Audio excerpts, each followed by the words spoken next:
আপনি কলকাতা গেলেও দেখবেন, বিহারে দেখবেন, দিল্লিতে দেখবেন, গুজরাটে দেখবেন, মুম্বাইতে দেখবেন, সর্বত্র। ইভেন খুচরো খুচরো কোথায় আছে পরের কথা, আপনি বাড়ির পাশে হাড়োয়ায় চলে যান, সেখানেও দেখবেন। আজকে তো বুধবার রাত, আগামীকাল রাত্রি যান, গিয়ে দেখুন সেখানে শিরকের পুরো আস্তানা তৈরি হয়েছে। কথা ঠিক বলছি না ভুল বলছি? আচ্ছা, এই লোকগুলো এরা বলো ইমানদার বলে পরিচয়। আল্লাহ বলেছেন ইমানের সঙ্গে যদি তোমরা জুলুমকে না মেশাও তবে পাবে আমার কাছে নিরাপত্তা। আর যারা ইমানের সঙ্গে জুলুমের সংমিশ্রণ ঘটাবে তাদের জন্য আল্লাহর কাছে নিরাপত্তা নেই। ভাই, যতই আমরা ঘ্যান ঘ্যান আর প্যান প্যান করি, যতক্ষণ পর্যন্ত আমাদের কার্যকরী বিষয়গুলি সংশোধন না করব ততক্ষণ পর্যন্ত আল্লাহ পাকের পক্ষ থেকে আমাদের নিরাপত্তা আসার কোনো রাস্তা নাই। ভালো করে আমার কথা মুখস্থ করুন। কোরআন শরীফে আল্লাহ বলেছেন ওমা ইউমিনু আকসারুহুম বিল্লাহ ইল্লা ওহুম মুশরিকুন। আল্লাহ বলছেন আল্লাহর প্রতি ঈমানের দাবিদার অধিকাংশ লোক মুশরিক। আমার কথা নয়, আপনি কোরআন খুলুন, খোদ আল্লাহ বলছে যে আমার প্রতি ঈমানের দাবিদার এমন অধিকাংশ মানুষ মুশরিক।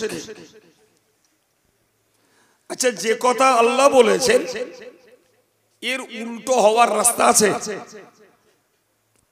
কথা বলে, তাহলে যদি ঈমানের দাবিদার লোকেরা মুশরিক হয়, আর কোরআন যখন বলছে শিরক হলো সবথেকে মারাত্মক অত্যাচার, তো ঈমানের দাবি করে আল্লাহর বান্দারা আল্লাহর সঙ্গে অন্যকে পার্টনার বানাবে আর আল্লাহ তাদেরকে নিরাপত্তা দেবেন, এটি নিশ্চিত আমাদের একটা বাতুল আশা ছাড়া আর কিছু নয়। সুতরাং প্রথম মেসেজ, পৃথিবীর মুসলমানকে যদি বেঈমান বেদিনদের অত্যাচারের কবল থেকে বাঁচতে হয়, অত্যাচারী শাসকদের হাত থেকে যদি রক্ষা পেতে হয়, তাহলে আগে আমাদেরকে শিরিক মুক্ত একটা ঈমান আল্লাহকে প্রমাণ দিতে হবে। আর ওইখানেই আমাদের মারাত্মক ঘাটতি। আমার কথা যদি বুঝে থাকেন তাহলে অন্যকে কি করবে পরের কথা, যারা আমার সম্মুখের শ্রোতা, কি নারী কি পুরুষ, আমাদের ঈমানটাকে মজবুত করতে হবে শিরিক থেকে রক্ষা করে। কোন অবস্থাতেই আল্লাহ পাকের সঙ্গে কাউকে পার্টনার, কাউকে অংশীদার বানানো চলবে না।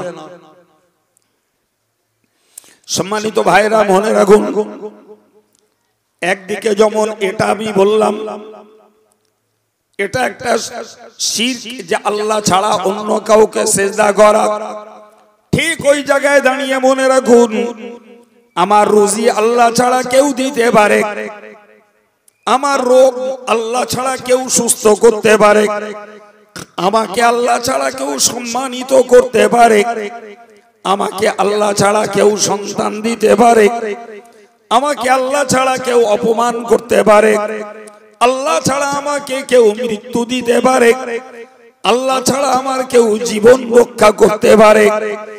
এই বিশ্বাস যাদের মধ্যে তৈরি হয়, এগুলোও তো হলো আর এক পর্যায়ের শিরক। আপনি কাকে বলবেন?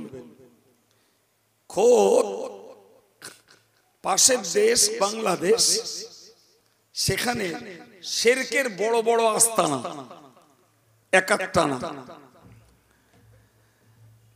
বাংলাদেশের বক্তাদের বক্তৃতায় শুনেছি বাংলাদেশে নাকি 47,000 পীর আছে।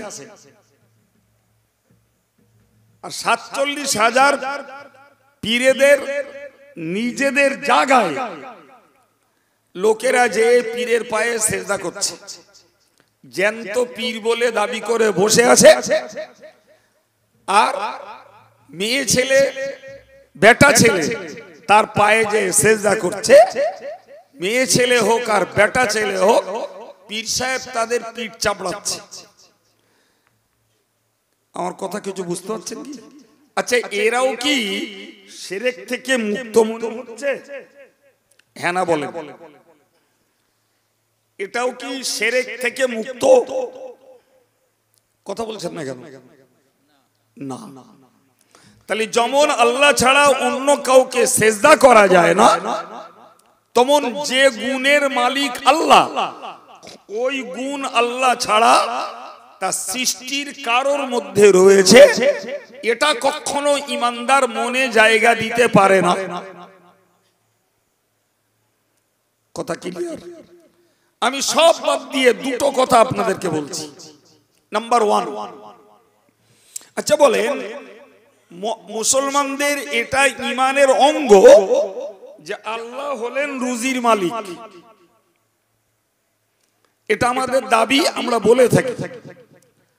আচ্ছা বলেন তো, যারা বলছে আল্লাহ আমার রুজির মালিক, এই লোকগুলো যদি সুদের পথ ধরে রোজগার করতে যায়, এই লোকগুলো যদি জুয়ার পথ ধরে রোজগার করতে যায়, এদের ঘরের বউরা যদি সমিতির মাধ্যমে গ্রুপ লোন নিয়ে যদি রোজগার করতে যায়, এরা যদি তাস পিটিয়ে রোজগার করতে যায়, এরা যদি বোনের ফারাজ ফাঁকি মেরে, মেয়ের ফারাজ ফাঁকি মেরে যদি ছেলেকে আর ভাইকে ডেভেলপ করতে যায়, এরা যদি লটারি কেটে ধনী হয়ে নিজের উন্নতি করতে চায়, আমি আপনাদের বিবেকের কাছে বিচার দিচ্ছি, এটি মশলাগত হারাম আপন জায়গায় থাক, বিশ্বাসগত ভাবে এটার মধ্যে শিরক আছে না নাই?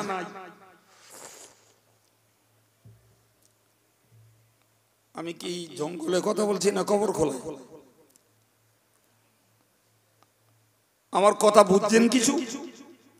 হ্যাঁ, এই যে কাজগুলো আমরা মশলাগত ভাবে জানি হারাম, ও আপন জায়গায় থাক। আপনি বলুন, বিশ্বাসের দিক দিয়ে ওই কাজগুলোর মধ্যে শিরক আছে না নাই? তোমার রুজির মালিক যদি আল্লাহ হয়, তাহলে আল্লাহর নিষেধের কাজ করে তুমি তোমার রোজগারে ডেভেলপ করতে চাচ্ছ, তোমার ঈমানটা কতটা সুস্থ? বলেন বলেন, কতটা সুস্থ তোমার ঈমান? এবার আপনি বলেন যে এই জাতীয় দূষিত লোক সারা দেশ জুড়ে কম না বেশি?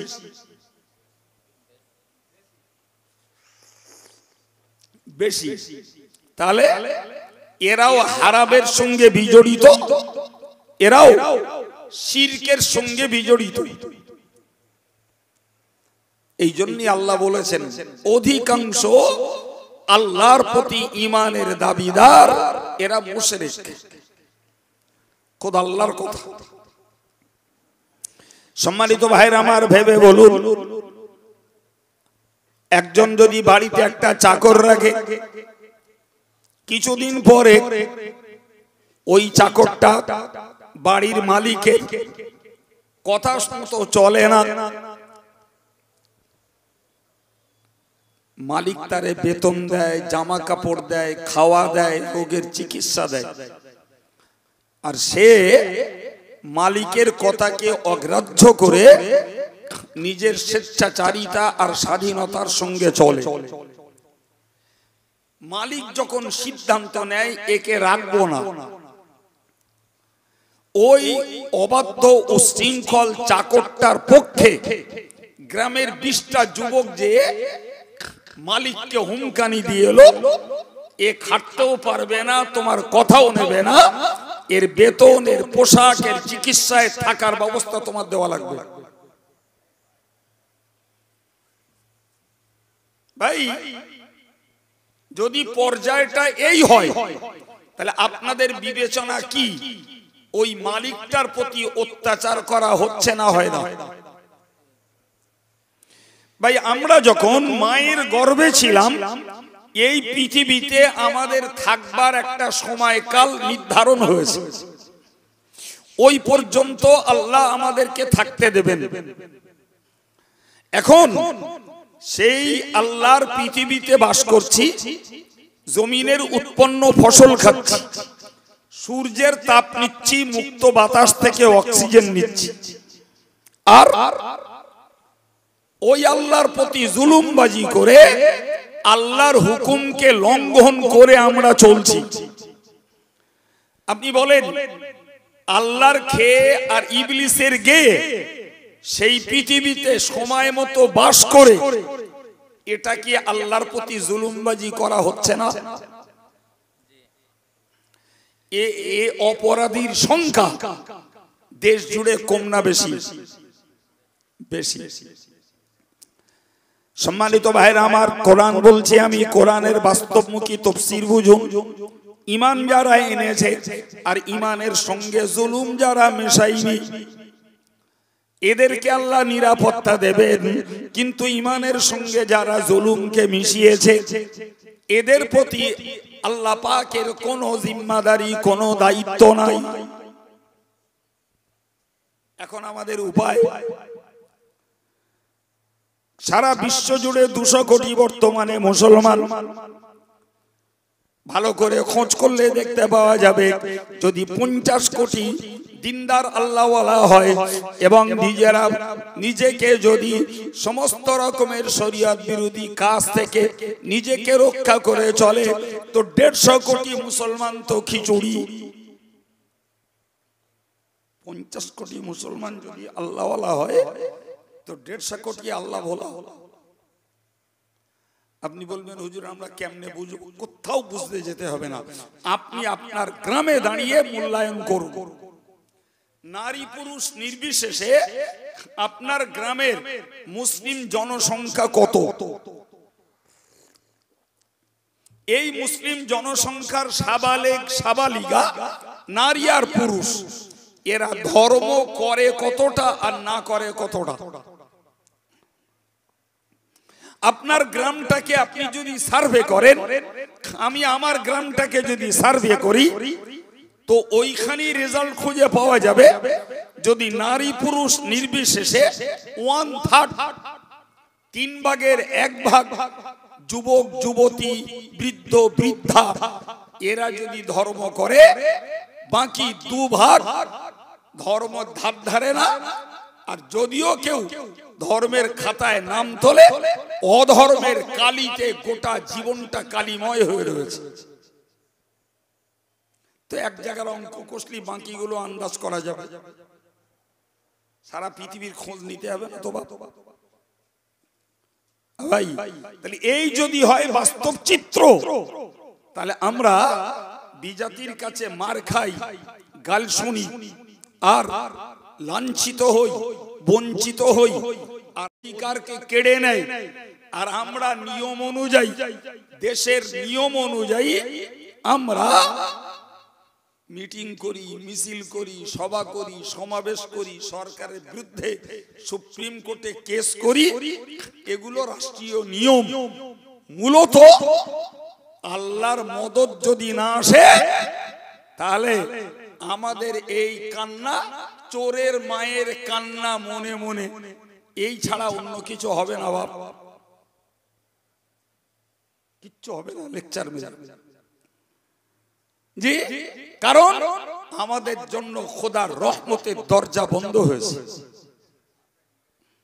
আপনাকে আমি একটা ইতিহাস শোনাই, ওইটুকুতেই বুঝুন, ওইটুকুতেই। রাসূল করিম সাল্লাল্লাহু আলাইহি ওয়াসাল্লাম ইসলামের প্রথম যুদ্ধ করেছিলেন বদর প্রান্তরের যুদ্ধ। ইতিহাস অনেক, আমি অত লম্বা কথা বলার কষ্ট করব না, আর আপনাদেরও কষ্ট দেব না। সার কথাই, বদর যুদ্ধে আল্লাহ মুসলমানদের জয় দিলেন। এই বদর যুদ্ধে কাফেররা পরাজিত হয়ে বহু রকমের চক্র চালিয়ে বদর যুদ্ধের প্রতিশোধ নেওয়ার জন্য ওহদের প্রান্তরে আরেকটা যুদ্ধ করলেন। তৃতীয় হিজরিতে রাসূলুল্লাহ মক্কা ছেড়ে মদিনায় যাওয়া তৃতীয় বৎসরে ওহদের পাদদেশে ওহদ পাহাড়ের সমতল ভূমিতে সেই যুদ্ধ সংগঠিত হলো। কাফেরদের সেনা সংখ্যা 3000, মুসলমানদের সেনা সংখ্যা শুরুতে ছিল 1000, পরে মুনাফিকদের চক্রে 300 সেনা কেটে যে মূলত রাসূলের সঙ্গে থাকলো মাত্র 700। তাহলে 3000 এর মোকাবেলায় 700, মানে 1:4।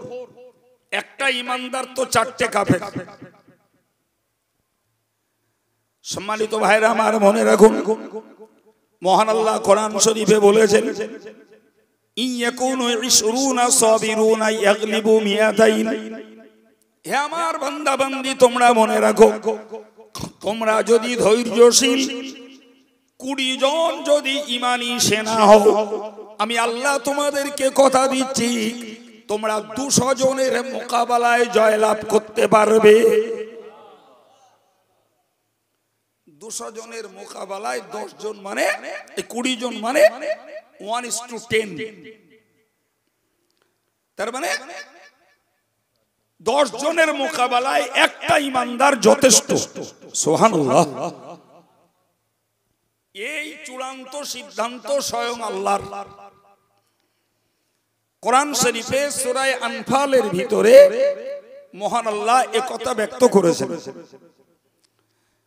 অন্য আয়াত পাকে আল্লাহ বলেছেন, কাম মিন ফিয়াতিন কলিলাতিন গালাবাত ফিআতান কাসীরাতান বিইذনিল্লাহ। আল্লাহ পাক বলেন, কাম মিন ফিয়াতিন কলিলাতিন গালাবাত ফিআতান কাসীরাতান বিইذনিল্লাহ। অনেক অনেক জায়গায় কম সংখ্যক লোক বেশি সংখ্যকের উপরে জয়লাভ করেছে, কেবলমাত্র আল্লাহর হুকুমে, কেবলমাত্র আল্লাহর সাহায্যে, কেবলমাত্র আল্লাহ পাকের রহমতে। একবার জোরে বলা যাবে সুবহানাল্লাহ। এতে কি প্রমাণ হয়? অন্যায়ের বিরুদ্ধে, অসত্যের বিরুদ্ধে, কাফের বেঈমানের বিরুদ্ধে যদি ইমানদারকে জয়লাভ করতে হয়, তাহলে এদের আন্দোলন, এদের অস্ত্র শস্ত্র, এদের বিষাক্ত বক্তব্য, এদের প্রতিবাদী ভাষা সব কিছুর ঊর্ধ্বে আল্লাহ পাকের রহমত, আল্লাহর হুকুম এবং আল্লাহর সাহায্যের মুখাপেক্ষী হতে হবে। কথা বোঝা গেল না? বুঝতে পারেন না? জি প্রিয় ভাই, আল্লাহ তো বলেই দিলেন, তোমরা যদি ধৈর্যশীল 20 জন হও, কাফেরদের 200 জনের মোকাবেলায় তোমরা জয়লাভ করতে পারবে। আমি আল্লাহর মদদ, রহমত, হুকুম থাকলে কম সংখ্যক লোক নিয়ে তোমরা বেশি সংখ্যকের উপরে জয়লাভ করতে পারবে। ভাই, এগুলো কোরআন, মুছে ফেলার জায়গা নেই। আমরা শুনি কম, বুঝি কম, আর যা শুনি যা বুঝি তার থেকেও মনে রাখি কম, আর তার থেকেও বাস্তবে কাজে লাগাই আরো কম। কটা বললাম? 4টে পর্যায়। শুনি কম, যা শুনি তা বুঝি কম, যা বুঝি তা মনে রাখি কম, আর যাও মনে থাকে তাও কাজে লাগাই কম।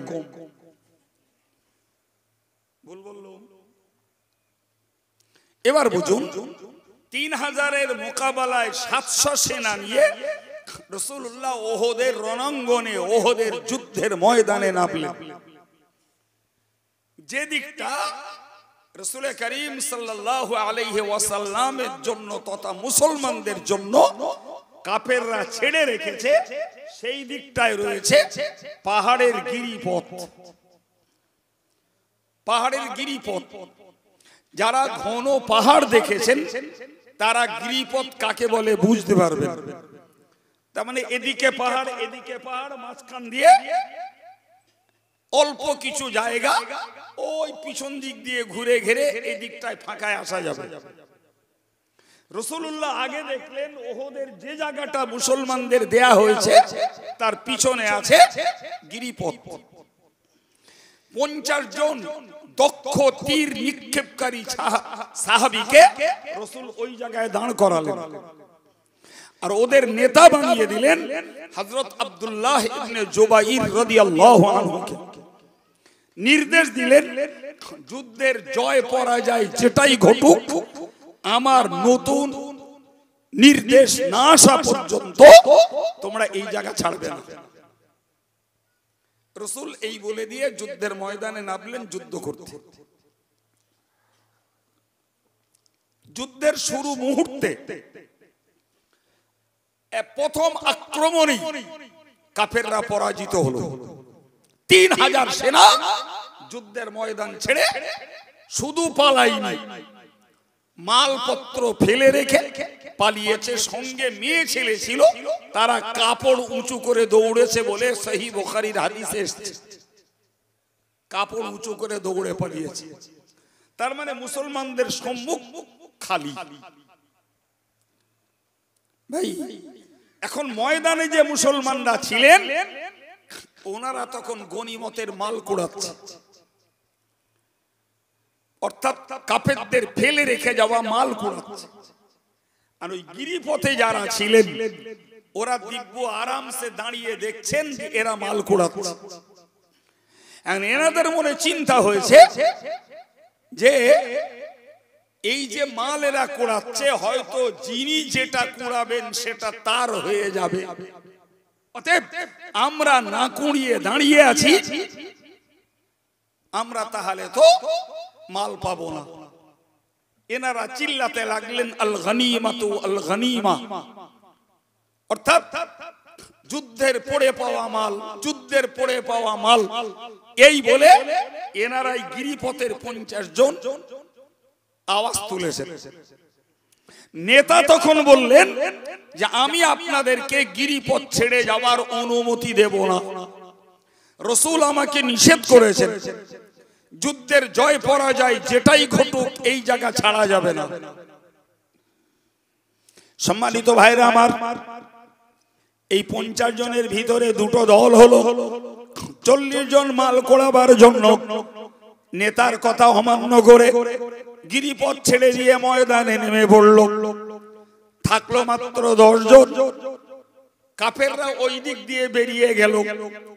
ওই সময়ে কাফেরদের আরেকজন বীর যোদ্ধা ছিলেন হযরত খালিদ ইবনে ওয়ালিদ রাদিয়াল্লাহু আনহু।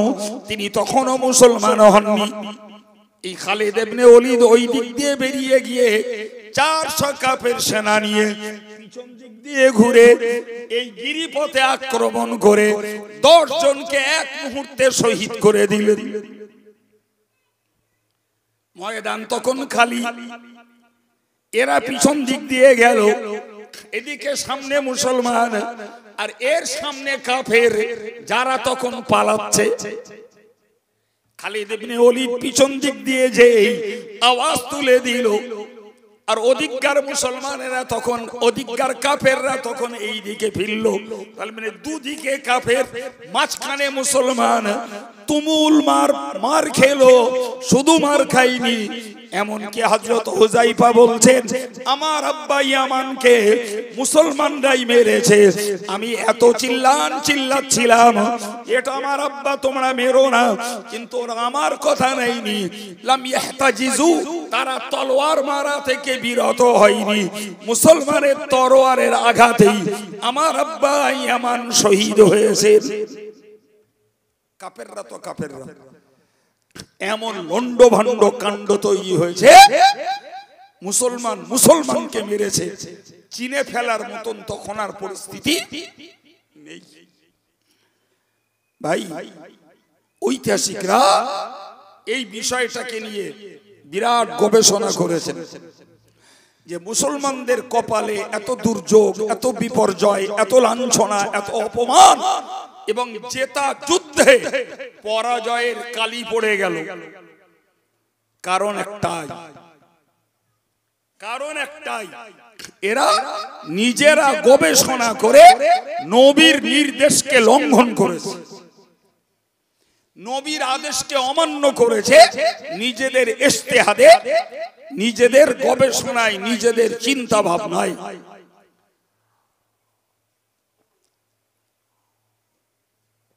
ভাই, ইসলামের প্রাথমিক পর্যায়ে কাফেরদের মোকাবেলায় তখন রক্তক্ষয়ী যুদ্ধ, আর এইখানে যদি সাহাবাই কেরামদের এতটুকু গবেষণামূলক ত্রুটি হয়, যাকে আরবিতে বলা হয় ইজতিহাদি গলত, এতটুকু, তার বিনিময়ে যদি মুসলমানদের কপালে জোটে পরাজয়, মুসলমানদের কপালে জোটে যদি মার, মুসলমানদের কপালে যদি লাঞ্ছনা জোটে, মুসলমানদের কপালে যদি বিপর্যয় জোটে, এবার ওই ইতিহাসটাকে সামনে রেখে ভাবুন 1400 বছর পরে মুসলমানরা আল্লাহর হুকুম, নবীর হুকুম, শরীয়তের হুকুম লঙ্ঘন করার সংখ্যা বেশি না আল্লাহ আল্লাহ রসুল আর শরীয়তের হুকুমের মান্যতা দেওয়ার লোক বেশি?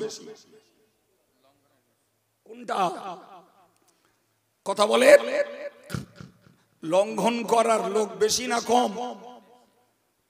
একটু আধ বেশি না জি, 2 ভাগের তুলনায়ও বেশি। এবার বলেন, মার খাওয়া ছাড়া রাস্তা আছে? কথা বলছেন না কেন? লাঞ্ছনা, অপমান, গঞ্জনা, বঞ্চনা, জি, অধিকার কেড়ে নেওয়া, এছাড়া কপালে আমাদের কি জুটতে পারে? ভাবেন, একটু ভাবেন। খুব বড় জোর বলতে পারে যে হুজুর তারপরেও তো কিছু দিনদার আল্লাহওয়ালা মানুষ তো আছে, 100 বার আমি অস্বীকার করব না, কিছু দিনদার ইমানদার আল্লাহওয়ালা মানুষ অবশ্যই রয়েছে। কিন্তু বলেন তো, আমাদের যে সমাজ ব্যবস্থা, আমাদের যে বাসস্থান, আমাদের যে লেনদেন, আমাদের যে জীবনযাত্রা, আচ্ছা ভাই, আমরা কি নিজেদের সাধুতা, স্বচ্ছতা, সত্যতা, নিজেদের সংযমিতা রক্ষা করে সবাই চলতে পারি বলে মনে হয়? আমি উদাহরণ দিলে ক্লিয়ার। ভাই, আমি আল্লাহওয়ালা লোক, আমার পাশের বাড়িতে হচ্ছে একটা পণের শাদী, প্রতিবেশীর দায়িত্ব রক্ষা করতে আমি সে কাজে সহযোগিতা করতে বাধ্য। আমার পাশের বাড়ি একটা সুদখোর, সে আমার কাছে 500 টাকা ধার চাইছে, আমি প্রতিবেশী হিসাবে তাকে দিতে বাধ্য। কখনো আমার কোনো প্রয়োজনে আমি তার দ্বারস্থ। কেউ আমার কাছে একটা কোদাল চাইলো, আমি দিয়ে উপকার করছি। আমার প্রয়োজনে তার বাড়ি থেকে একটা কাস্তে নিয়ে আমি উপকার নিচ্ছি। ভাই, আমি ভালো আল্লাহওয়ালা লোক, জি, ছেলেটাকে বিয়ে দিতে যেয়ে এক সুদখোরের মেয়ের সঙ্গে ছেলে বিয়ে দিলাম। আমি ভালো আল্লাহওয়ালা লোক, খুঁজে খুঁজে একটা ভালো ভালো ছেলে চয়েস করে মেয়েটাকে বিয়ে দিচ্ছি। পরে দেখছি তার পরিবার সব চোর ডাকাত, এখন সাধু হয়েছে, বড় লোক হয়েছে। প্রিয় ভাই, আপনি বলুন, সমাজ ব্যবস্থায় আমরা ব্যক্তিগতভাবে দিনদার, ইমানদার, আল্লাহওয়ালা কিছু মানুষ হলেও আমাদের চলাচল, আমাদের লেনদেন, আমাদের রাজনীতি, আমাদের সমাজনীতি, আমাদের ব্যবসা বাণিজ্য এমন এমন মানুষের সঙ্গে রয়েছে যা কোরআনের পরিভাষায় তাদের সঙ্গে ওঠা বসা, খাওয়া পেওয়া কোনোটাই অনুমতি নেই। অথচ আমরা নিজেদেরকে রক্ষা করে চলতে পারছি না, যেহেতু সমাজবদ্ধ মানুষ আমরা। আপনি একলা নন, আমিও। আমি যে ফেরেশতার মাঝখানে বাস করি তা নয়। আমার প্রতিবেশী থাকতে পারে আল্লাহ ভোলা, নামাজ ভোলা, রসুল ভোলা, শরিয়াত ভোলা, গান বাজনায় ডুবে আছে, তারা আমার প্রতিবেশী। তাদের দায় বিদায়ে আমি, আমার দায় বিদায়ে তারা ছুটছে। তাহলে পার্সোনালি আমরা কিছু মানুষ ভালো থাকলেও আমাদের সমাজ, আমাদের রাজনীতি, আমাদের আত্মীয়তা, আমাদের প্রতিবেশিত্ব, আমাদের ব্যবসা সব রকমের সাধু আর অপরাধী মানুষের সঙ্গে মিলেমিশে একাকার। না ভুল বলবেন? জি প্রিয় ভাই আমার, এবার খোদার মার যখন আসে তখন সাধু আর অপরাধী সবার ক্ষতি হয়। বলেন না দেশের এরাম নিয়ম দেখেছেন? দেশের এরাম কোন ঘটনা আপনাদের জানা আছে যে দেশে বন্যা হয়েছে? তো বন্যায় সারা মাঠ সব ডুবে একাকার, শুধু মুফতি সাহেবের ক্ষেতটা জেগে আছে।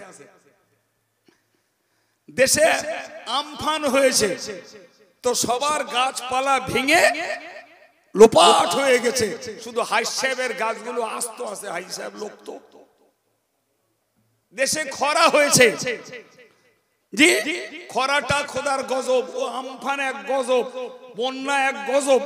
তা খরায় দেখছি সবার ক্ষেত ফেটে একদম দুখানা পাঁচখানা হয়ে গেছে, শুধু হাফেজ সাহেবের ক্ষেতটা ভালো আছে। এরকম হয়? হয় বাবা? কখনো নয়। কারণ কি? কারণ কি? সহিহ বুখারীর হাদিসে আছে, সারা মাঠ হা করছে পানির অভাবে। হাদিস শরীফে এসেছে আকাশে এক খণ্ড মেঘ হয়েছে, কেউ যেন বলছে যে অমুকের ক্ষেতে পানি বর্ষণ করো। তো যিনি শুনছেন তিনি দেখছেন রা করে মেঘটা একদিকে দৌড়াচ্ছে, আর উনিও মাটি দিয়ে দৌড়াচ্ছে।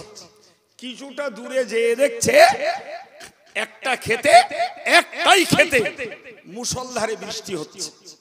সুবহানাল্লাহ হবে। আর সেই ক্ষেত মালিক কোদাল দিয়ে দিয়ে পানি কাটিয়ে নিচ্ছে চারিদিকে। তার ক্ষেতটা পানিতে ভিজে গেল, বৃষ্টি বন্ধ হলো। এই লোকটা ওই লোকটাকে জিজ্ঞাসা করছে, ভাই তুমি এমন কি ভালো কাজ করো যে সকলের ক্ষেত যেখানে ফেটে আছে তোমার ক্ষেতে বৃষ্টি হচ্ছে? শুধু ওই না, একদম নির্দেশ দিয়ে হচ্ছে। ব্যাপারটা কি? লোকটি বলল, ভাই আমি তো জানি না, আমার বৃষ্টির দরকার। আমি আল্লাহকে বলেছি, আল্লাহ বৃষ্টি দিচ্ছেন এই পর্যন্ত, কেন দিচ্ছেন তা তো আমি জানি না। এই লোকটা না ছোড় যে তোমাকে কিছু একটা কারণ বার করতে হবে, কেন এই খরার যুগে তোমার খেতে বৃষ্টি হয়। লোকটা অনেক সময় ভাবনা চিন্তা করে বলল, আমি জানি না ভাই, তবে একটা কথা বলছি, আমার এই খেতে যা ফসল হয় আমি এক ভাগ নিজের পরিবারের খাওয়ার জন্য রাখি, আর এক ভাগ আমি গরিব মিসকিনকে দান ধান করি, আর এক ভাগ আগামী দিনে চাষের জন্য রেখে দিই। এছাড়া আমার আলাদা কোনো স্পেশালিটি, কোনো বৈশিষ্ট্য আছে বলে আমার মনে পড়ে না। এই লোকটা ইনি বললেন আর কোনো কারণ নয়, এটাই কারণ যে আল্লাহর দেয়া সম্পদ থেকে তুমি আল্লাহর বান্দাদের সাহায্য করো, বিনিময়ে আল্লাহ পাক তোমার ফসলে কখনো ঘাটতি করে দেন না। সহিহ বুখারীর হাদিস। আপনি বলুন যে আল্লাহ এতটা স্পেশাল করে কারোর প্রতি রহমত করতে পারেন, সে আল্লাহ এই যুগের দিনদার, ইমানদার, পীর সাহেব, পীরজাদা, মাওলানা, মুফতি, হাফেজ সাহেব, হাজী সাহেব আর সাধারণ আল্লাহওয়ালা নারী আর পুরুষ, এদেরকে তো স্পেশালি রহমত দিতে ইচ্ছা করলে দিতে পারতেন, দেন না। তার কারণ আমরা পার্সোনালি সাধু হলেও আমাদের সমাজ জমাত সব সাধুর সঙ্গে হচ্ছে না। হচ্ছে নাকি?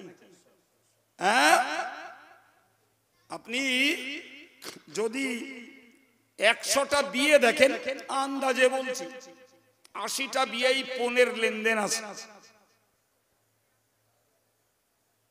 জি বেশিটা বাদ দিলাম, 80টা বিয়েতে পণের লেনদেন আছে। ভাই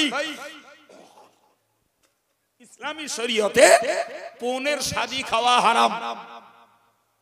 আচ্ছা, এই যারা পণ নিয়ে ছেলে বিয়ে দিচ্ছে, এদের বাড়ির খাবারগুলো কারা খাচ্ছে?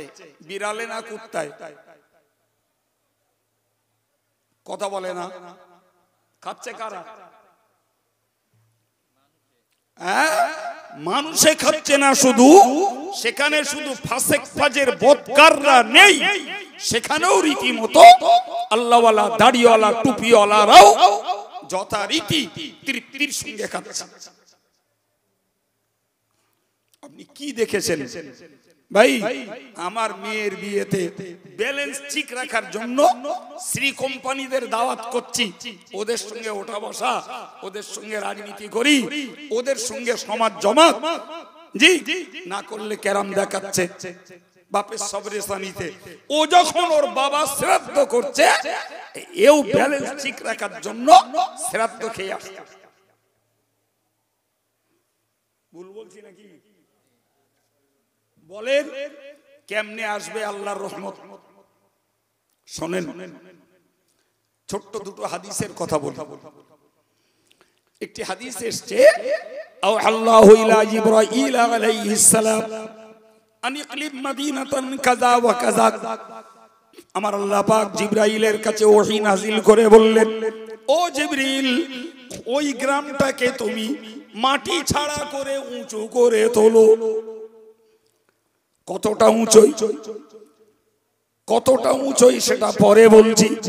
জিবরিল আমিন গ্রামটার দিকে এক নজর দেখে আল্লাহর কাছে দাবি করলেন, রব্বুল আলামিন আল্লাহ, এই গ্রামে একজন ব্যক্তি রয়েছে, রাজুলুন লাম ইয়াসিকা কত্তুন, ও আল্লাহ, ওই লোকটি গোটা জীবন ব্যাপী একদিনের জন্য আপনার কোনো নাফরমানি করিনি।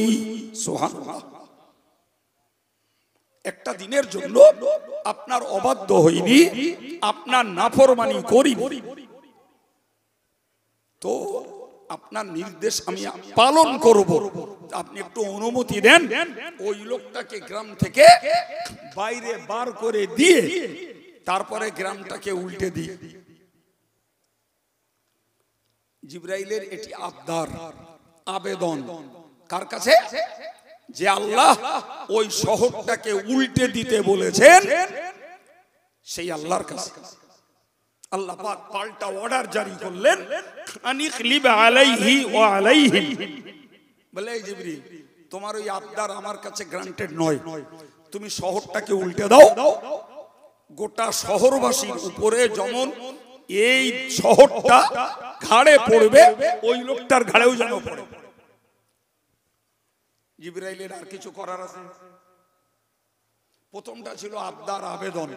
ফারদার যখন আল্লাহ আদেশ করেছেন, জিবরাইলের আর কিছু করার নেই। জিবরাইল শহরটাকে উঁচু করে তুললেন, এতটা উপরে তুলেছেন ওই শহরের কুকুরের ডাক আসমানের ফেরেশতারা শুনতে পাচ্ছে।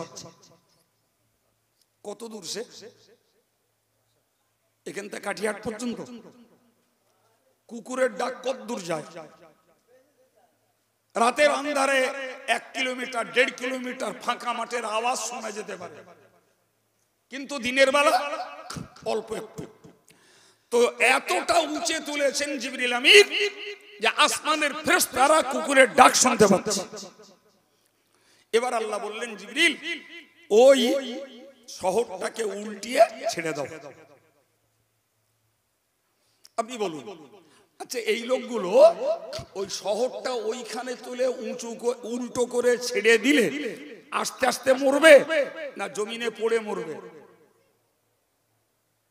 কি মনে হচ্ছে আপনাদের?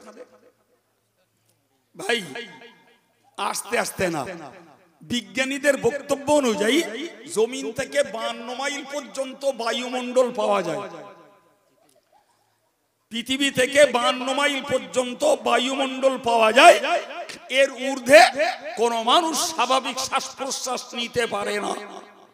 কৃত্রিম অক্সিজেন তৈরি করে তাদেরকে শ্বাস প্রশ্বাস নিতে হয়। তাহলে ও এসে মরবে না বাপ, ও জাতি জাতি মরে যাবে।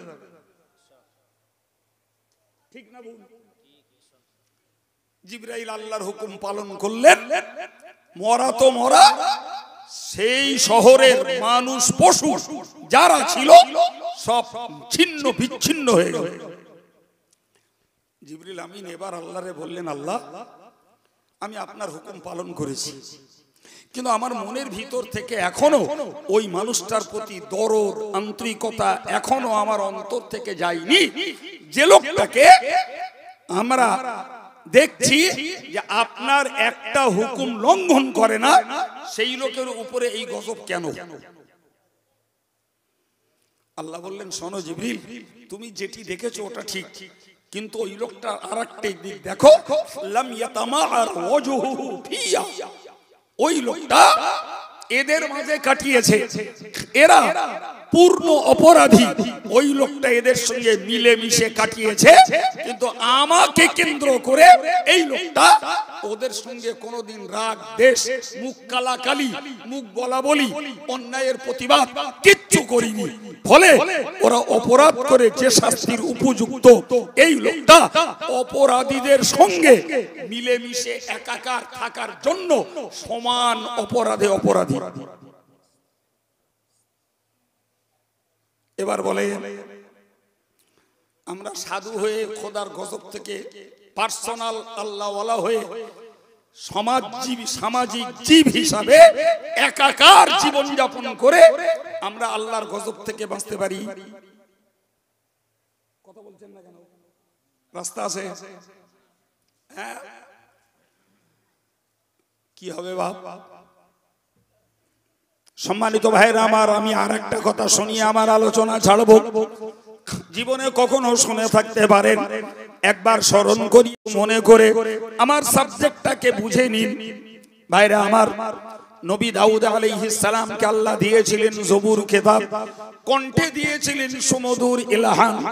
নবী দাউদ তিনি জঙ্গলের ভিতরে নদীর কিনারায় জবুর কিতাব পড়তেন। জঙ্গলের পশু পাখি হিংস্র প্রাণীরাও তার সুমধুর কণ্ঠের জবুর তেলাওয়াত শুনতে আসতো।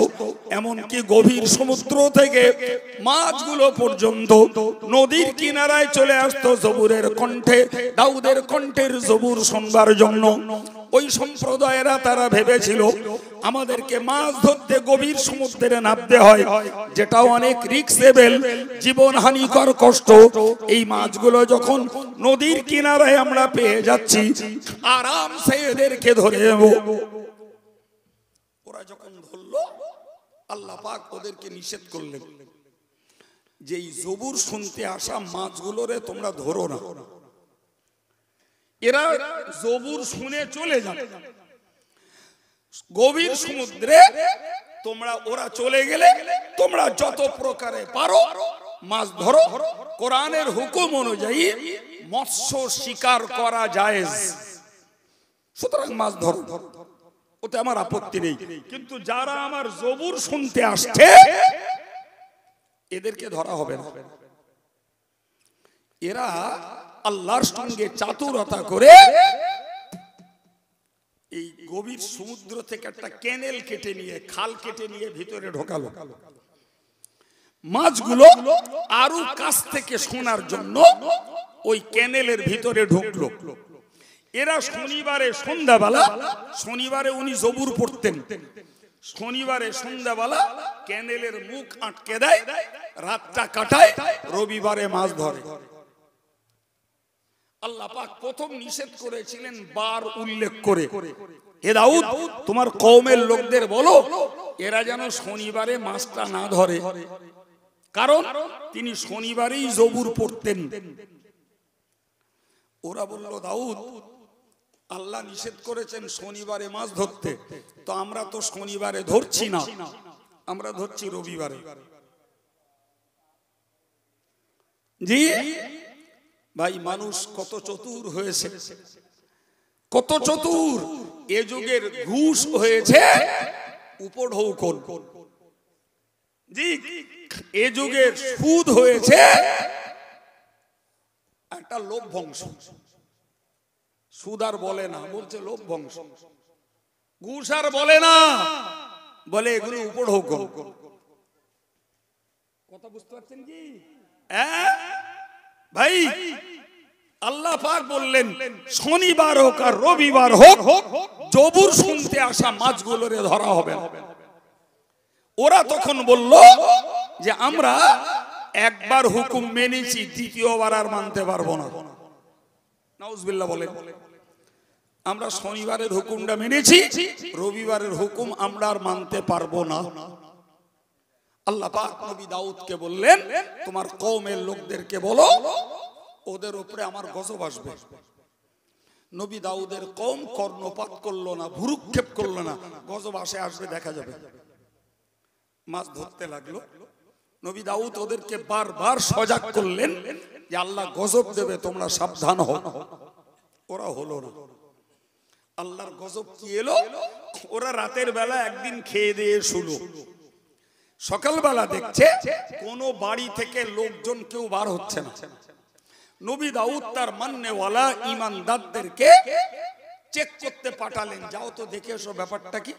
যে দেখছে যে বাড়িতে যে কটা সদস্য ছিল সেই কটা বাঁদর প্রত্যেকটা বাড়িতে।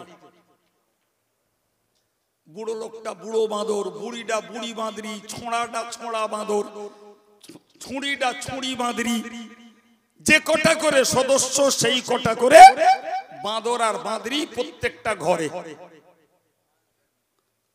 আমার আল্লাহ বললেন ওয়ালাকাদ আলিমতুমুল্লাযীনা আতাদাউ মিনকুম ফি সাবতি, তোমরা জানো যখন শনিবারের সীমাকে তোমরা অতিক্রম করেছিলে, ফাকুল্লা লাহুম কুনু কিরাদাতান খাসিন, আমি আল্লাহ তখন বলেছিলাম তোমরা অপদস্থ আর লাঞ্ছিত বাঁদরে পরিণত হও।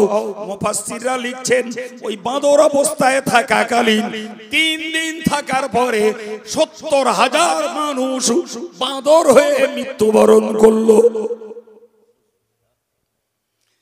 এখন এই 70,000 লোকের মধ্যে 58,000 ছিল মাছ ধরে খাওয়ার দলে, মাছ ধরে খেয়েছে, বিক্রি করেছে। আর বাকি 12,000 তারা মাছ ধরিউনি, খাইউনি।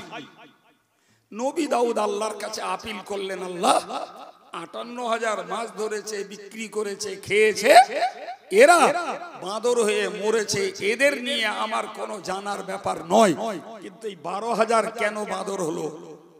এরা তো ধরিউনি, খাইউনি, বিক্রিও করিনি।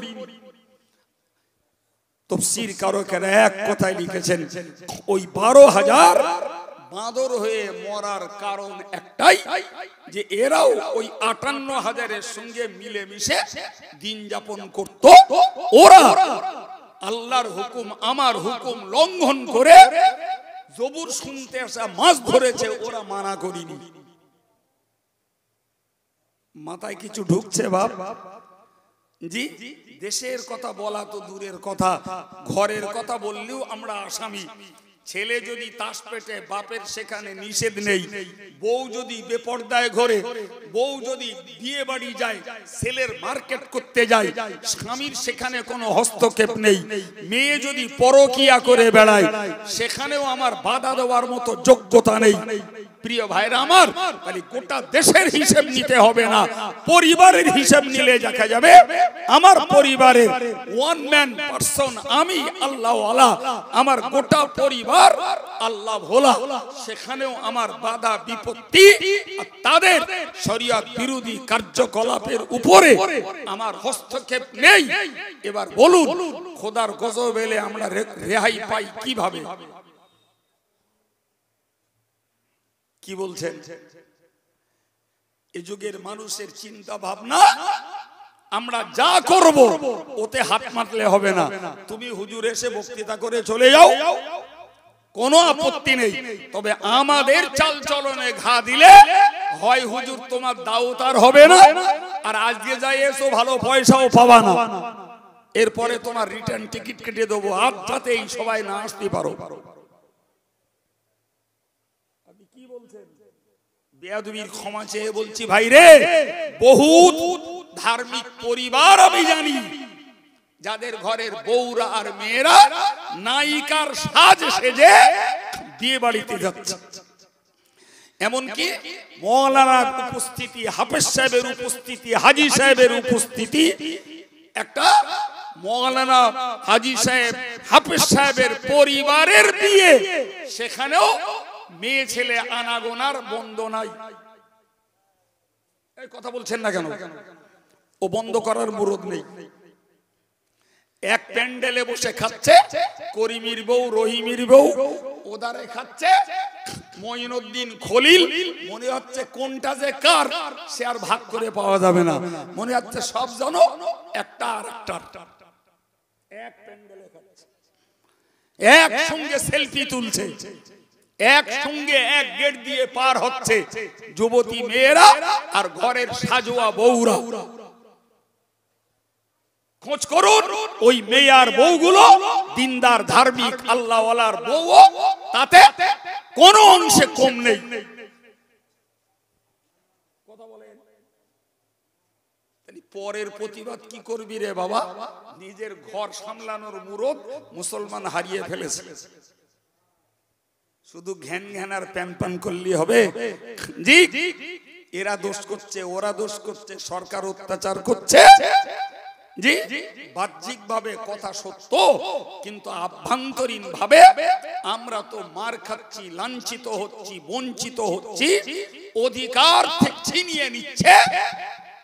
গুপ্ত রহস্য তো আল্লাহর কোপে পড়েছি আমরা, আল্লাহ পাকের হুকুম লঙ্ঘন করে। সম্মানিত ভাইরা আমার, সুতরাং আমাদেরকে যদি পরিবর্তন কিছু আনতে ইচ্ছা হয়, তাহলে দরকার আল্লাহর রহমত, আল্লাহর মদদ, আল্লাহর হুকুম। আর ওর জন্য প্রয়োজন অপরাধীদের নিজেদের গুনাহের জন্য তওবা করে আল্লাহর কাছে ক্ষমা চাওয়া, আর নেককার যারা এদের বেশি বেশি করে আল্লাহ পাকের দ্বারস্থ হওয়া। কিন্তু আমরা না নিজেদের অপরাধের দায় স্বীকার করে ক্ষমা চাইছি, না আমরা নেককার যারা তারা বেশি করে আল্লাহর ঘনিষ্ঠতা লাভ করতে চেষ্টা করছি, বরং আমরা ভেবে নিয়েছি অন্যায়ের প্রতিবাদে আন্দোলন করব, অত্যাচারী সরকারের বিরুদ্ধে স্লোগান তুলব, অত্যাচারী সরকারের বিরুদ্ধে কেস ঠুকে দেব, আমরা সভা সমাবেশ করব, আমরা মিটিং মিছিল করব, ওতেই সব উদ্ধার হয়ে যাবে। এটা 100% ভুল ধারণা। আমরা যেটা করছি, এটা আমি আগে একবার বলেছি, এটা রাষ্ট্রীয় নিয়ম। রাজনৈতিক দলেরাও আন্দোলন করে, শিক্ষক সমিতিও আন্দোলন করে, শ্রমিকরাও আন্দোলন করে, ব্যবসায়ীরাও আন্দোলন করে, ওই বাসী ইউনিয়নরাও আন্দোলন করে, আমরাও করছি। এই কথা কিছু বুঝতে পারছেন? জি প্রিয় ভাইরা আমার, একদম সুস্পষ্ট ভাষায় শুরু থেকে পর্যন্ত কোরআন হাদিসের সমন্বয়ে একটা বাস্তবমুখী পর্যালোচনা আপনাদের কাছে করলাম। পৃথিবীর কে আমার কথার গুরুত্ব দেবে সেটা আমার বক্তব্য নয়। আমার সম্মুখ থেকে বসে যে সমস্ত ভাইয়েরা মায়েরা শুনেছেন, অন্তত কেউ আমার কথা না নিক, আমরা পার্সোনালি নিজেরা অন্তত নিজেদের অন্যায় অপরাধটাকে শোধরানোর জন্য আল্লাহর কাছে ক্ষমা চাই, আর নিজেদের নেকির পরিমাণ বাড়িয়ে আল্লাহর ঘনিষ্ঠতা লাভ করি। জি, যদিও সামগ্রিকভাবে আমরা মার খাই, লাঞ্ছিত হই, বঞ্চিত হই, অত্যাচারিত হই, নিপীড়িত হই, রাসূলুল্লাহ বলেছেন তোমরা ভালো পথটা বেছে নেবে, আল্লাহ তোমাদের পাওনা কিয়ামতের দিনে মিটিয়ে দেবে। আর একটু জোরে বলেন। দুনিয়াতে একসঙ্গে পড়ে মার খেতে পারো, কিন্তু তোমার পার্সোনাল অ্যাক্টিভিটিস, তোমার নিজস্ব সাধুতা, স্বচ্ছতা, নেক আমল আর পাপ থেকে তওবা করা, এর বিনিময়ে হাসরের দিনে আল্লাহ তোমাদেরকে পূর্ণ করে দেবে। এই পথটাও যদি ধরতে পারি, তাহলে ৬০-৭০ বছরে এপারে মার খেলেও ওপারটা বেঁচে যাবে। আর যদি এ পথ না নিতে পারি, এপারেও মার খেতে হবে, ওপারেও খেতে হবে। আল্লাহ বোঝার তৌফিক দেন, বলুন আমিন। আর একটু জোরে সরে বলুন আল্লাহুম্মা আমিন। দরুদ শরীফ। আল্লাহুম্মা এসব ক্ষুদ্র কাজে আমার জন্য কি বলবো তোমাদের। আর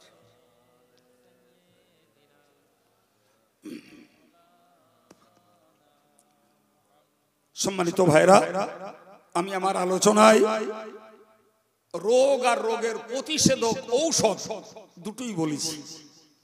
হ্যাঁ, রোগ যদি থাকে আমাদের, তাহলে প্রতিষেধক স্বরূপ, তার ঔষধ স্বরূপ যে কথা বললাম, এদিকে আমাদের মনোবৃত্তি বাড়াতে হবে। আর যদি মানে হুজুর এরা আপনার পয়সা দেবে, ফলে আপনার যা বলার বলে যান, আমরা যা করার তা করবো, কোনি সমস্যা কিচ্ছু নেই। আমি আমার ডিউটি পালন করলাম, আপনার ডিউটি শোনা আপনি শুনে নিলেন। জলসা কমিটির ডিউটি ছিল পরিবেশ তৈরি করে দেওয়া, তারা তাদের ডিউটি পালন করলো। বাকি কে কি পাবে সেটা আল্লাহ সময় হলে দেখে নেবে। জি সম্মানিত ভাইরা, আলোচনা আর নয়।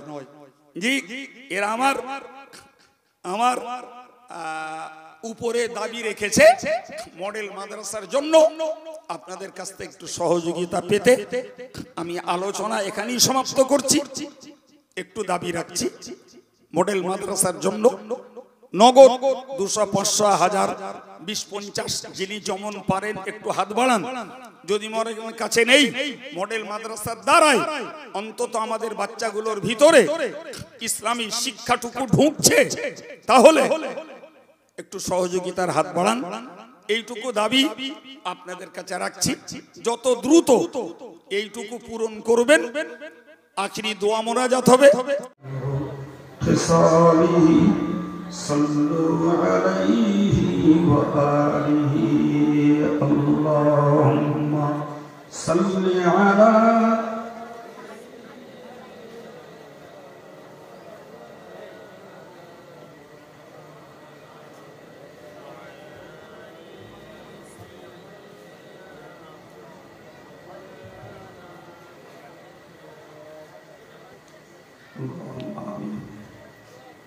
الحمد لله رب العالمين والصلاة والسلام على سيد المرسلين وعلى آله وأصحابه أجمعين। মেহেরবান আল্লাহ, আমরা তোমার গুনাহগার বান্দা, গুনার জন্য তোমার কাছে ক্ষমা চাইছি। আমাদের সকলের জীবনের ছোট বড় শিরকি কুফরি হারামি সমূহ গুনাহকে তুমি মাফ করে দাও। আল্লাহ, আমাদের পরিবারের যারা এই দোয়ায় শরীক নেই তাদেরকেও ক্ষমা করে দাও। আল্লাহ, আমাদের আপনজন যারা কবরস্থ হয়েছেন ঈমানের ওসিলায় তাদের জিন্দেগি গুনাহকে মাফ করে দাও। আল্লাহ, আমাদের জীবনের ছোট বড় ইবাদত আমালগুলিকে কবুল করে দাও।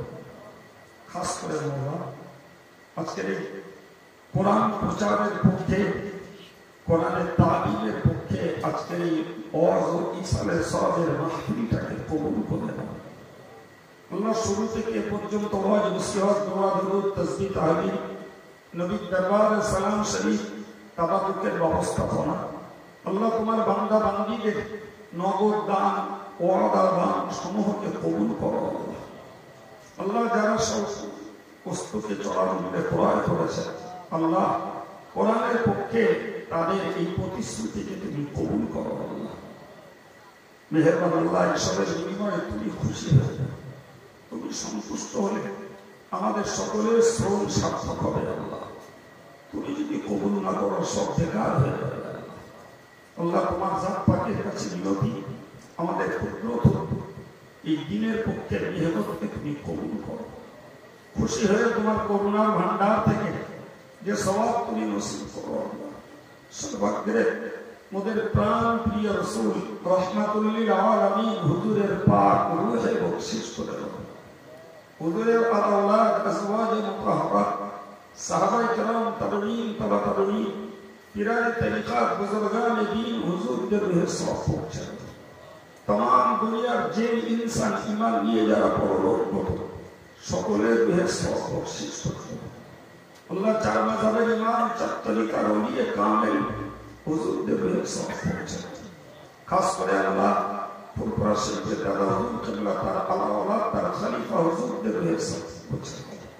আল্লাহ বসিরক আল্লাহ হুজুর দরগা পুলিশের হাতে বিষয় সরসিনা পীর শেখ কালী আলী সুবি শেখ হাফেজ সাহেবের কত সব আমার আব্বাজি রুহের সব বকশিশ করে দাও আল্লাহ। দেশের যত আলেম ইমাম মুয়াজ্জিন হাফেজ সাহেব হাজী সাহেব যারা দ্বীনের খিদমত করতে করতে বিদায় নিয়েছেন আল্লাহ, সারা দেশের সকল দ্বীনের খাদেমদের রুহের সওয়াব তুমি বকশিশ করো আল্লাহ। আমাদের সংগঠনের অনেক তরুণ তরুণ আলেমদেরকে, অনেক কর্মীদেরকে তুমি ডেকে নিয়েছো আল্লাহ, তাদের সবাকার রুহের সওয়াব তুমি পৌঁছে দাও আল্লাহ। আল্লাহ আমাদের প্রত্যেকের আবা আজদাদ পিতিরি মাতিরি শ্বশুর শাশুড়ি বংশের যারা কবরে চলে গেছে আল্লাহ, ইমানের ওসিলায় তাদের জীবনের গুনাহ খাতাকে মাফ করে দাও, এর সওয়াব তাদের রুহে পৌঁছে দিয়ে আল্লাহ আমাদের মুর্দাদের জন্য আল্লাহ তুমি মেহেরবান খুশি পারলৌকিক জীবন তুমি নসিব করে দাও আল্লাহ। অনেক ভাইরা দান করেছেন পূর্বপুরুষদের জন্য, বাপ দাদাদের জন্য আল্লাহ, তাদের সকলের জন্য এই দানগুলোকে সদকায়ে জারিয়া হিসাবে কবুল করে নাও রব্বুল আলামিন।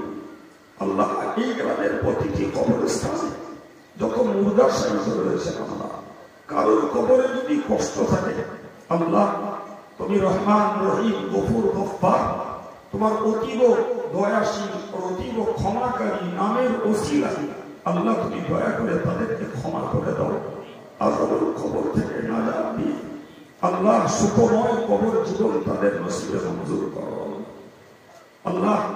আমরা যতদিন বেঁচে থাকি মরতে আমাদেরও হবে জানি আল্লাহ, তুমি মেহেরবানি করে আল্লাহ মওত পর্যন্ত খাঁটি সুন্নতুল জামাতের উপরে কায়েম রেখে দিই, তোমার রাসূলের সন্তোষজনক আমল করে মরার তৌফিক দাও আল্লাহ। বিপদ দিলে ধৈর্য দাও, মুক্তি দাও, রোগ দিলে আল্লাহ তুমি সুস্থতা দান করো আল্লাহ। সকলের হালাল রুজি রোজগারে বরকত দান করো, খাস করে যাদের পয়সা মসজিদ মাদ্রাসা মুক্ত দিন দুঃখী আত্মহুস্ত অসহায়ের সেবায় কাজে লাগে আল্লাহ, তাদের রোজগারে তুমি বরকত দাও, ঘাটতি কখনো করে দিও না আল্লাহ।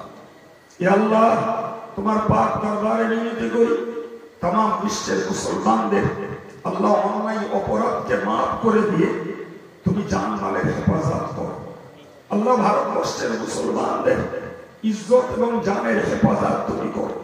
মসজিদ মাদ্রাসা আর মসজিদ মাদ্রাসা ঈদগাহ কবরস্থানের সম্পত্তির অধিকারকে আল্লাহ তুমি অক্ষুণ্ণ রেখে দাও।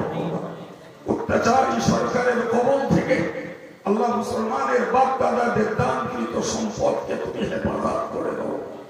ইয়া আল্লাহ অত্যাচারী সরকারের কবল থেকে দেশের সর্বধর্মের নাগরিকদেরকে আল্লাহ শান্তি সহ অবস্থান তুমি কায়েম রেখে দাও আল্লাহ। আল্লাহ ভারতবর্ষের অখণ্ডতাকে তুমি রক্ষা করো আল্লাহ। যারা সাম্প্রদায়িকতার বিষ বাক্য ছড়িয়ে আল্লাহ ধর্মের মাঝে ভেদাভেদ করে এই দেশটাতে অশান্তির আগুন জ্বালাতে চাইছে আল্লাহ, তাদের প্রতিশোধ তুমি গ্রহণ করে আল্লাহ দেশের শান্তি সুশৃঙ্খলা তুমি কায়েম রেখে দাও আল্লাহ। আমরা অসহায়, আমরা দুর্বল আল্লাহ, অসহায়ের সহায় তুমি, দুর্বলের জন্য সবল তুমি আল্লাহ। আল্লাহ ফরিয়াদকারীর জন্য ফরিয়াদ পূর্ণের মালিক তুমি আল্লাহ। তুমি মেহেরবানি করে আর্তনাদকারীদের ফরিয়াদকারীদের ফরিয়াদকে আল্লাহ তুমি কবুল করে দেবে আল্লাহ, তুমি কবুল করে দেবে আল্লাহ, তুমি কবুল করে। আমার ভাইদের মায়েদের সকলের দিল মনের নেক তামান্নাকে তুমি কবুল করো আল্লাহ। আমার যুবকদেরকে তুমি ইসলামের পক্ষে কবুল করো, বেনামাজিদেরকে নামাজি হয়ে যাওয়ার, বেশরিয়তকে শরিয়তধারী হয়ে যাওয়ার মতো মনের মহব্বত মনোযোগ তুমি কায়েম করে দাও আল্লাহ। আল্লাহ ইহকালের শান্তি পরকালের নাজাত আমাদের জন্য সহজ করে দাও।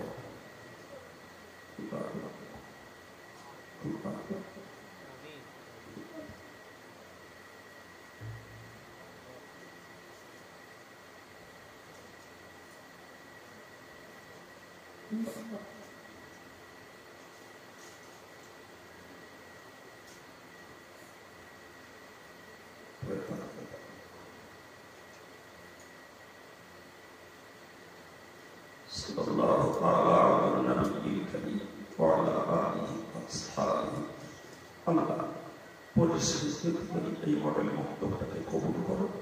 যারা এর পিছনে সময় দেয়, শ্রম দেয়, খেদমত দেয়, তাদের হায়াত ইসলাম তুমি বরকত দান করো। মেয়েরা ছেলেরা যারা মাসিকভাবে দান দেয় আল্লাহ তাদেরকে সমস্ত দুর্গতি থেকে তুমি হেফাজত রেখে দাও আল্লাহ। সুবহান রাব্বিকা রাব্বিল ইজ্জাতি আম্মা ইয়াসিফুন ওয়া সালামুন আলাল মুরসালিন ওয়ালহামদুলিল্লাহি রাব্বিল আলামিন।